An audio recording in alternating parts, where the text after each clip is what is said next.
Hello students, this is your SST teacher Shikha and SST 4 के chapter 8 में आज हम पढ़ने वाले हैं नेचुरल रिसोर्सेज सॉइल का चैप्टर, जिसमें सबसे पहले हम चैप्टर की एक्सप्लेनेशन पढ़ेंगे। उसके बाद हम चैप्टर की एक्सरसाइज को सॉल्व करेंगे, जिससे आपको कंप्लीट चैप्टर का कॉन्सेप्ट अच्छे से समझ में आ जाए। So without wasting any more time, let's get started. So students, this is our today's chapter number 8 and the name of the chapter is Natural Resources Soil। इस चैप्टर में हम पढ़ेंगे अपनी एक और इम्पॉर्टेंट नेचुरल रिसोर्स के बारे में, जिसका नाम है सॉइल। तो मेन चैप्टर स्टार्ट करने से पहले लर्निंग ऑब्जेक्टिव्स में देखते हैं आज हमें कौन कौन से टॉपिक पढ़ने हैं। What is soil, soils of India and soil erosion, ये सारे टॉपिक आज हम अपने इस चैप्टर में कवर करेंगे। लेट्स वार्म अप सेक्शन में देखते हैं आज हमें कौन सी एक्टिविटी परफॉर्म करने के लिए दी गई है। The given picture shows the soil formation by weathering. Soil is generated by break down of rocks by. अब यहाँ पे आपको क्वेश्चन मिला है, इसमें आपको पिक्चर गिवन है और वो पूछ रहे हैं कि इस पिक्चर को देख के बताइए कि जो वेदरिंग के थ्रू सॉइल जो फॉर्म हो रही है ये किसकी वजह से हो रही है। टेम्परेचर की वजह से, विंड की वजह से, रेन वाटर की वजह से, फ्रीजिंग ऑफ वाटर क्रिविसेस की वजह से, या इन सभी की वजह से। तो आपको करेक्ट ऑप्शन को या ऑप्शंस मोर देन वन को टिक करना है। फर्स्ट टॉपिक पढ़ते हैं अपना आज का, what is soil. Soil exactly क्या होती है।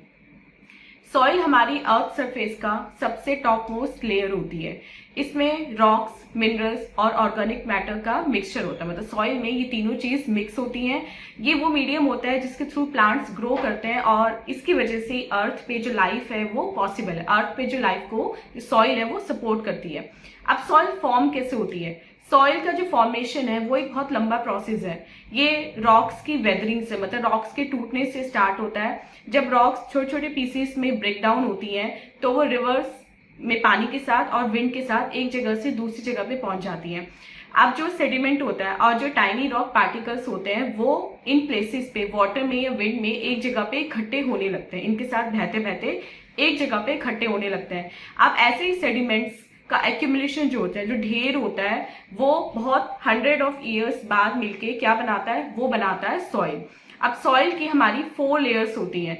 जो सॉइल के टॉप मोस्ट लेयर होती है उसमें माइन्यूट पार्टिकल्स और डिकेड प्लांट एंड एनिमल्स होते हैं, जिसको हम बोलते हैं ह्यूमस। और इसी लेयर में जो हमारी क्रॉप्स हैं वो ग्रो होती हैं। सेकेंड लेयर में फाइन पार्टिकल्स होते हैं क्ले के। थर्ड लेयर में होती है रॉक मटेरियल और सॉइल का कॉम्बिनेशन। और फोर्थ लेयर जो होती है वो उसमें बिग एंड हार्ड रॉक्स होती हैं। अब पढ़ते हैं इंडिया में कितने टाइप की सॉइल मिलती है। Soils of India. इंडिया में बहुत सारे टाइप की सॉइल मिलती है। अब लेकिन जो मेन टाइप है वो है alluvial soil, black soil, red soil and red soil. और इनके अलावा mountain soil and desert soil भी इंडिया में मिलती है। इंडिया एक एग्रीकल्चर कंट्री है, मतलब more than half of the population of India depends on agriculture. इसलिए एग्रीकल्चर की सक्सेस के लिए सॉइल की फर्टिलिटी बहुत ज्यादा जरूरी है। मतलब एग्रीकल्चर की जो सफलता है, जो सक्सेस है, वो सॉइल की फर्टिलिटी पे ही डिपेंड करती है। अब जितने भी टाइप की सॉइल हमने अभी ऊपर पढ़ी है, ये सभी सॉइल क्रॉप्स की ग्रोथ के लिए बहुत अच्छी होती हैं। इसलिए इनमें से हम ईच सॉइल का फीचर देखते हैं और देखते हैं कि हम किस सॉइल में किस टाइप की क्रॉप को ग्रो कर सकते हैं। तो फर्स्ट पढ़ते हैं alluvial soil. New alluvial soil को हम खादर भी बोलते हैं, जबकि जो ओल्ड और क्लेई एलुवियल सॉइल होती है उसको हम बोलते हैं भांगर। ये सॉइल सबसे ज्यादा फर्टाइल होती है और इसमें क्ले, सैंड एंड ह्यूमस होता है। ये एग्रीकल्चर के लिए सबसे ज्यादा सूटेबल होती है और specially rice, wheat and sugar cane crops को ग्रो करने के लिए। और डेल्टा रीजन में ये जूट कल्टीवेशन के लिए बेस्ट क्रॉप है। ये कहाँ पे मिलती है, ये प्लेन्स में मिलती है। पंजाब से आसाम तक जो हमारे नर्दर्न प्लेन्स है वहां पे मिलती है। और नर्मदा और तापी जो रिवर है मध्य प्रदेश और गुजरात रिस्पेक्टिवली में, वहां पे उनके डेल्टा में मिलती है। ओडिशा में महानदी और तमिलनाडु में कावेरी नदी के डेल्टा में भी यही सॉइल मिलती है। सेकेंड पढ़ते हैं ब्लैक सॉइल। ब्लैक सॉइल को रेगूर भी बोलते हैं। ये वेट और स्टिकी होती है। ये सॉइल कैसे बनती है, ये सॉइल बनती है लावा के सॉलिडिफिकेशन से। जब लावा अपनी मॉल्टन स्टेट को छोड़ के सॉलिड स्टेट में आ जाता है तब ये सॉइल जो है यानी कि ब्लैक सॉइल जो है वो फॉर्म होती है, जो डेक्कन प्लेट्यू जहाँ पे वोल्केनिक इरप्शंस होते रहते हैं उसमें लार्ज एरिया में फैली रहती है। और थाउजेंड्स ऑफ ईयर्स पहले वहां पे उसने बहुत बिग एरिया कवर कर रखा था। ये कॉटन की कल्टीवेशन के लिए सबसे अच्छी है, इसलिए इसको कॉटन सॉइल भी बोलते हैं। किसको? ब्लैक सॉइल को कॉटन सॉइल भी बोलते हैं। शुगर केन भी इसी सॉइल में ग्रो किया जाता है और ये ज्वार, रागी, मेज, oilseed, citrus fruit, vegetable and tobacco की खेती के लिए भी बहुत अच्छी क्रॉप मानी जाती है। ब्लैक सॉइल कहाँ पे मिलती है? ये मिलती है डेक्कन प्लेट्यू जैसे महाराष्ट्र, गुजरात, मध्य प्रदेश, कर्नाटका, आंध्र प्रदेश एंड तमिलनाडु में। थर्ड पढ़ते हैं रेड सॉइल के बारे में। रेड सॉइल में आयरन जो कंटेंट होता है वो बहुत ज्यादा होता है। ये कैसे बनती है? It is form from breakage of old rocks due to heavy rainfall. Heavy rainfall की वजह से जो पुरानी रॉक्स जो है वो उनमें ब्रेक डाउन होना स्टार्ट हो जाता है, तब हमारी रेड सॉइल बनती है। और ये rice, millet, tobacco and vegetables के लिए बहुत ज्यादा यूजफुल होती है। ये Tamil Nadu, Karnataka, Andhra Pradesh, Konkan coast of Maharashtra, eastern Madhya Pradesh, Chhattisgarh और ओडिशा और झारखंड के कुछ पार्ट्स में मिलती है। फोर्थ पढ़ते हैं लेटराइट सॉइल के बारे में। लेटराइट सॉइल उन रीजन में मिलती है जहाँ पे टेम्परेचर बहुत ज्यादा होता है और हैवी रेनफॉल होती है। और ये कैसे फॉर्म होती है? It develops as a result of leaching. Leaching मतलब removal of minerals as water passes through it continuously. जब सॉइल में से रेगुलर वाटर पास ऑन होता है तो उसमें जो मिनरल्स है वो नष्ट हो जाता है, डिस्ट्रॉय हो जाता है, उसको बोलते हैं लीचिंग। तो लीचिंग की वजह से लेटरल सॉइल हमारी फॉर्म होती है। और अगर हम इसको प्रॉपर्ली मैन्योर करें तो ये क्रॉप्स के लिए जैसे टी, कॉफी या कोकोनट के लिए बहुत ज्यादा यूजफुल होती है। ये फ्रूट्स के लिए भी बहुत ज्यादा अच्छी है। ड्राइड और बेक्ड ब्रिक्स जो होती हैं, मतलब सूखी या फिर जो बेक हुई हुई ईंटें होती हैं, वो इसी सॉइल से बनती हैं जिसको हम बिल्डिंग बनाने में यूज करते हैं। ये कहाँ पे मिलती है? ये मिलती है वेस्टर्न घाट्स में, ईस्टर्न घाट्स में, ओडिशा के पार्ट्स में, वेस्ट बंगाल, तमिलनाडु एंड मेघालय में। नेक्स्ट पढ़ते हैं माउंटेन सॉइल।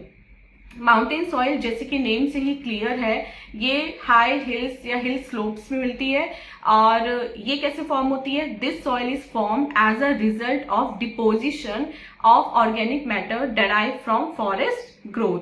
ये tea, coffee, spices and tropical fruits के लिए बहुत ज्यादा अच्छी मानी जाती है। ये कहाँ मिलती है? ये मिलती है जो हमारे हाई एरियाज हैं जैसे Jammu Kashmir, Himachal Pradesh, Uttarakhand, Assam, Sikkim and parts of Arunachal Pradesh. जहाँ पे हिल्स है वहां पे ये सॉइल मिलती है।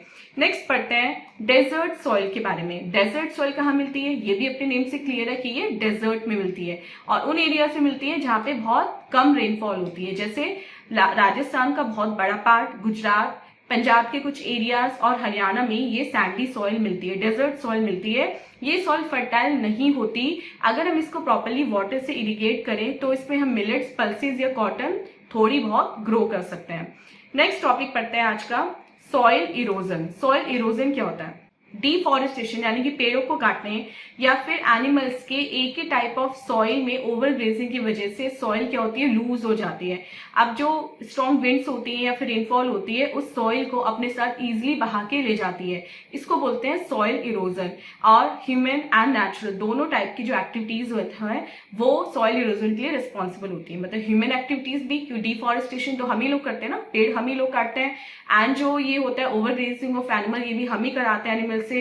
कुछ नेचुरल फैक्टर्स होते हैं, तो ये तीनों चारों फैक्टर मिला के सॉइल इरोजन के लिए रिस्पॉन्सिबल होते हैं। अब इसके अलावा बहुत सारी कंस्ट्रक्शन एक्टिविटीज जैसे घर बनाना, डैम्स, रोड्स एंड ब्रिज बनाना, ये सब भी सॉइल इरोजन में एक इंपॉर्टेंट फैक्टर प्ले करते हैं। और इसके लिए हमें क्या करना पड़ता है? हमें जगह ढूंढनी पड़ती है कि हम डैम कहाँ पे बनाएं, घर कहाँ पे बनाएं। इसके लिए हम क्या करते हैं? हम पेड़ों को काटते हैं, इसको बोलते हैं डिफॉरेस्टेशन। डिफॉरेस्टेशन से सॉइल इरोजन ज्यादा बढ़ता है, सॉइल इनफर्टाइल हो जाती है और वो एग्रीकल्चर करने के लायक नहीं रहती। तो इसलिए हमें क्या करना चाहिए? इसलिए हमें एफॉरेस्टेशन करना चाहिए, मतलब हमें ज्यादा से ज्यादा पेड़ लगाने चाहिए और डैम्स को हमें कंस्ट्रक्ट करना चाहिए स्पीड ऑफ वाटर चेक करने के लिए, और देयरफॉर हम सॉइल इरोजन को प्रिवेंट कर सकते हैं। क्रॉप रोटेशन भी एक इजी मेथड है जिससे हम सॉइल इरोजन को कंट्रोल कर सकते हैं। So student, this was a chapter जिसमें हमने सॉइल के बारे में पढ़ा। अब चलते हैं अपने लेट्स डू इट सेक्शन की तरफ और देखते हैं लेट्स डू इट सेक्शन में आज हमें कौन कौन से क्वेश्चन मिले हैं। First is tick the correct option. इसमें हमें करेक्ट ऑप्शन को टिक करना है। फर्स्ट क्वेश्चन लिखते हैं, New alluvial soil is called khadar. Second, the soil of the delta region is ideal for jute cultivation. Third, red soil has a high content of iron. Fourth, soil erosion is acute in desert and dry regions. And fifth, the fertility of soil can be maintained by crop rotation using natural fertilizers. So इसका option होगा D, both A and C. B देखते हैं, fill in the blanks with correct words. इसमें हमें correct words को fill करना है. First question देखते हैं, soil is the top most layer of the earth surface. Second, the breaking of rocks by agents of erosion is called weathering.